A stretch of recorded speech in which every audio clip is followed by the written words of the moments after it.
Hello everyone, तो कैसे हैं आप सभी।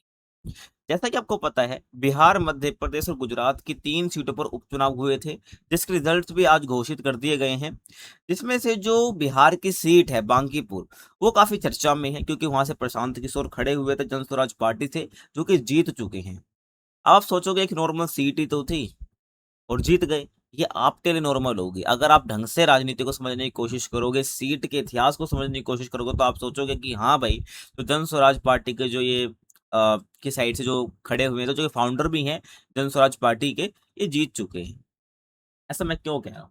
देखिए, अगर मैं आपको मार्जिन दिखाऊं ना, कितने वोट से जीते हैं, 19,324 वोट का मार्जिन था, जो इनको बढ़त दिलाई जिसने। ठीक है, टोटल 52 राउंड में ये काउंटिंग पूरी हुई है वोट्स की, जिसमें से जो ये देखा गया कि 19,324 वोट से जो है जीतते हैं प्रशांत किशोर। बाकी जो राष्ट्रीय जनता दल है और जो भारतीय जनता पार्टी है, उनके जो कैंडिडेट्स थे वो हार जाते हैं, प्रशांत किशोर जो है वो जीत जाते हैं। अगर आप देखो तो 64,151 वोट प्रशांत किशोर को मिले थे, भाजपा को 44,827 वोट मिले थे, और जो राष्ट्रीय जनता दल है उसको 14,273 वोट मिले थे। ठीक है, तो जीत का अंतर लगभग जो है 19,324 वोट है। समझ रहे हो आप? और टोटल वोटिंग कितनी हुई है? 1,30,313। तो ये बाई इलेक्शन हुए थे, 3 स्टेट्स में हुए थे, मैंने आपको बताया, जहां पर बांकीपुर की जो सीट है काफी चर्चा में है। और सबसे इंपॉर्टेंट एक और चीज, मध्य प्रदेश जहां पर जो है हमें बीजेपी की सरकार देखने को मिलती है, वहां से भी बीजेपी जो है सीट हार जाती है, जो कि काफी शॉकिंग है, काफी सोचने वाली बात है, और बीजेपी के लिए काफी एक सेटबैक है।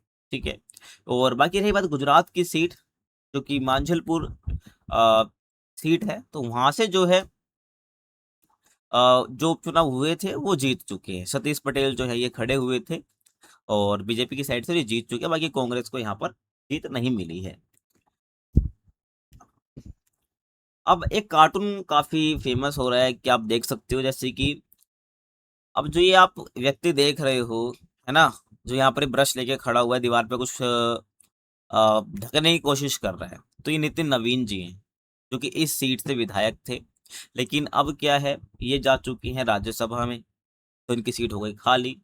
तो अब जब सीट खाली हो जाती है किसी भी कारणवश, चाहे उस विधायक की मृत्यु हो जाए या अपना वो इस्तीफा दे दे, या किसी और फर्दर रीजन से क्या है वो सीट खाली हो जाती है, तो वहां पर फिर जो चुनाव कराए जाते हैं उसको हम उपचुनाव बोलते हैं, बाई इलेक्शन बोलते हैं। तो नितिन नवीन जी भाई ये चले गए राज्यसभा में।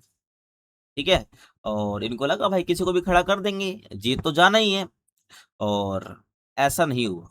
25 साल यानी 1995 से जो है ये इस सीट पर बने हुए थे, लेकिन ये जो फाइनली जो ये रिकॉर्ड था, जो इतिहास था, खत्म हो चुका है। अब जो है जन स्वराज पार्टी के जो प्रशांत किशोर है वो इस सीट पर बैठे हुए हैं, विराजमान हुए हैं। ठीक है, और इन्होंने कैंडिडेट जो खड़ा करा था, नीरज कुमार, है ना, ये उसको खड़ा कर दिया था, जो कि कह लो कि प्रशांत किशोर के सामने जो है थोड़ा जनता को पसंद कम आया। तो ऐसे ही किसी एलिगेटर को नहीं खड़ा करना था। ये बीजेपी की सबसे बड़ी सीख मेरी होगी। ठीक है, और आगे मैं बात करूं भाई, ध्यान से देखना, तो यहाँ पर एक कार्टून के लाइन देखो कि मेरा बूथ सबसे मजबूत। ऐसा लगता था नितिन नवीन जी को, लेकिन अब इनका ये जो एहसास था ये टूट गया होगा।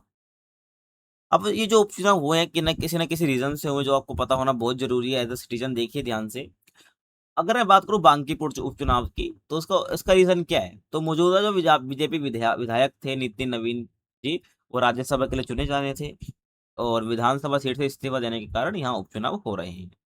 अब ये बात दतिया उपचुनाव की, जो कि मध्य प्रदेश का ये चुनाव था, ये उपचुनाव था। तो इसमें वजह क्या थी भाई, कि जो मौजूदा कांग्रेस विधायक थे राजेंद्र भारती, उनकी जो सदस्यता थी वो रद्द होने के कारण जो है सीट खाली हो गई, और इसलिए उपचुनाव हुआ। लेकिन जो व्यक्ति इसमें खड़ा हुआ इस उपचुनाव में, वो जीत भी क्या कांग्रेस की साइड से ही था। उसके बाद मांझलपुर उपचुनाव हुआ, जिसमें भाई जो वजह रही उपचुनाव की वो थी कि बीजेपी विधायक और जो पूर्व राज्य मंत्री थे योगेश पटेल, बेसिकली उनकी डेथ हो जाती है, इस वजह से सीट खाली हुई, तो इसलिए चुनाव कराए गए। तो 3 सीटों पर ये उपचुनाव हुए थे अलग अलग स्टेट के अंदर, जिनके रिजल्ट आए हैं, और काफी शौकिंग है जिसमें से, क्योंकि एक ही सीट जो है वो भी गुजरात की, वो बीजेपी जीत पाई है, बाकी 2 हार गई है। ठीक है, और एक और सबसे शॉकिंग फोटो आप कह सकते हैं कि ये दतिया है। दतिया समझ रहे हो आप, जो कि मध्य प्रदेश की सीट है, तो वहाँ पर जो कांग्रेस है ना, उसने मेलोडी खिलाकर जो जश्न मनाया है, आप समझ सकते हो मेलोडी यहाँ पर क्यों दिखाई गई है, ये मेलोडी खिलाकर क्यों जश्न मनाया गया है, क्योंकि आपको पता होगा कि मेलोडी का रिलेशन डायरेक्ट बीजेपी कह लीजिए या मोदी जी से माना जाता है, तो एक तरह से ये मॉक कर रहे हैं, ठीक है, आप समझ सकते हो। तो इस प्रकार से कितना खुशी की लहर के साथ जो है ये जश्न मनाने की कोशिश कर रहे हैं। अब रही बात की जो प्रशांत किशोर है वो जीते हैं इस बांकीपुर सीट से, तो इन्होंने भी क्या बयान दिया उसको आप जरूर सुनिए, तो मैं आपको सुना देता हूँ, तो देखिएगा ध्यान से, सुनिए ध्यान से, ठीक है।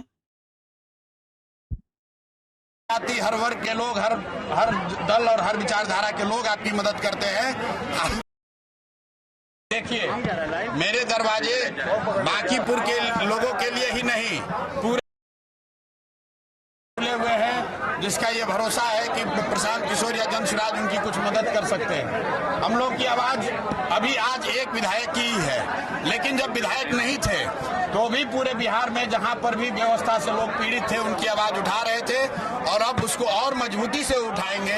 लेकिन इसके साथ साथ एक बात आज की जीत के लिए जरूर कहेंगे, जितने भी युवा साथी हैं, जो लोग राजनीति में आना चाहते हैं, जो ये समझते हैं कि बिहार में जातियों का बंधन नहीं तोड़ा जा सकता है, जो ये समझते हैं कि बिहार में दो धारा से अलग राजनीति नहीं हो सकती है, उनके लिए बांकीपुर का परिणाम एक बहुत बड़ा आईना का काम करेगा कि अगर आप 2-3 साल मेहनत करें, अगर आप मेहनत करें तो लोग, हर जाति, हर वर्ग के लोग, हर दल और हर विचारधारा के लोग आपकी मदद करते हैं।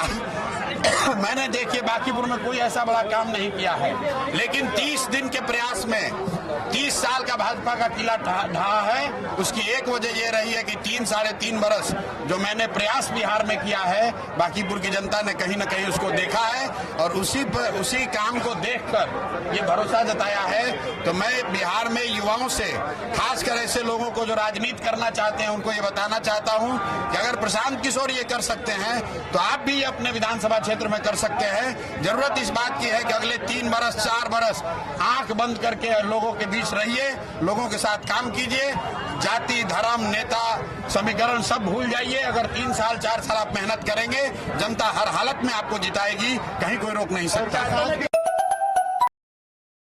तो ये इन्होंने यहाँ पे बयान दिया, जो कि इन्होंने बोला कि भाई कि जो भले मैं बांकीपुर से जीता हूँ, लेकिन स्वागत पूरे बिहार का मैं कर रहा हूँ, पूरे बिहार के लिए मैं काम करूंगा। अब एक और चीज नोटिस करना कि जो प्रशांत किशोर हैं, इन्होंने वोट किस बेसिस पर मांगे थे? एजुकेशन के बेसिस पर, बच्चों के रोजगार को लेकर मांगे थे, है ना? तो कहीं ना कहीं जो है लोगों को दिखा कि भाई हमें धर्म जाति के नाम पे नहीं बंटना है, हमें बेसिकली अपने फ्यूचर के लिए जो है काम करना है, तो ऐसे लोग व्यक्ति को हमें वोट देना है। तो इसी वजह से क्या हुआ, प्रशांत किशोर को यहाँ पे उन्होंने वोट दिया, ताकि बांकीपुर की जो हालत है वो थोड़ी बदले। बाकी और किस टॉपिक पर आप वीडियो देखना चाहते हैं, प्लीज कमेंट में जरूर बताना, और मिलते हैं आपसे अगली वीडियो में। तब तक के लिए थैंक्स फॉर वॉचिंग।